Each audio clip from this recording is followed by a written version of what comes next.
it's Kim, and tonight we're making some shredded chicken.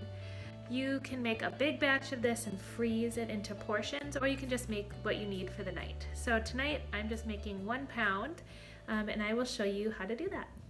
So I have 2 large chicken breasts that come out to be a little over 1 pound total, and they are frozen. So the awesome thing about an Instant Pot is that you can throw in your meat frozen for the most part, and it turns out just fine. You don't have to add in extra time.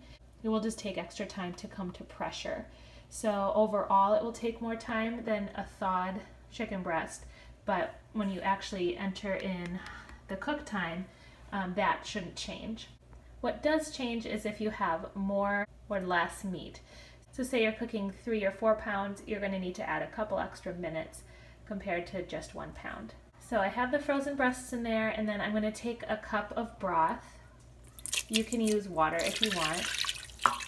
So you can just cook it plain like this and have it as a base for any of the other recipes that you're going to make in the future. Or if you're making just one specific recipe, now is the time where you could add in like the barbecue sauce, or for me tonight we're using some of this island teriyaki sauce, so I'm going to throw in some of that in here.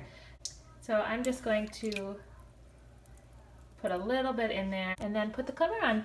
So you want to lock it, set it to sealing, and then we will do manual, keep it on high pressure, and put it on. I'm going to do 9 minutes since I just have 1 pound in here. We will also be doing a natural release on this. So what that means is that once the timer has gone off, I'm not going to release the pressure right away. I'm going to wait for the little pin to drop. That means the pressure has come out on its own, and that adds on anywhere from 10 to 25 minutes depending on what you're cooking and how full the pot is. Alright, so I'm just going to cook the sides and play with my kids.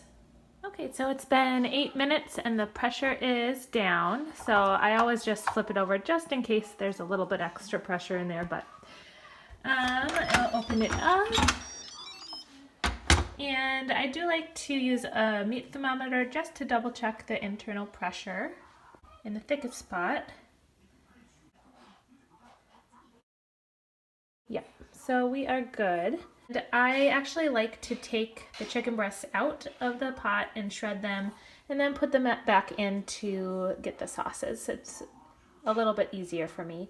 Some people like to use electric hand mixers actually. If you have a lot of meat, it would take a long time to shred with a fork. So I've never tried it that way, but from what I've seen, it's super easy.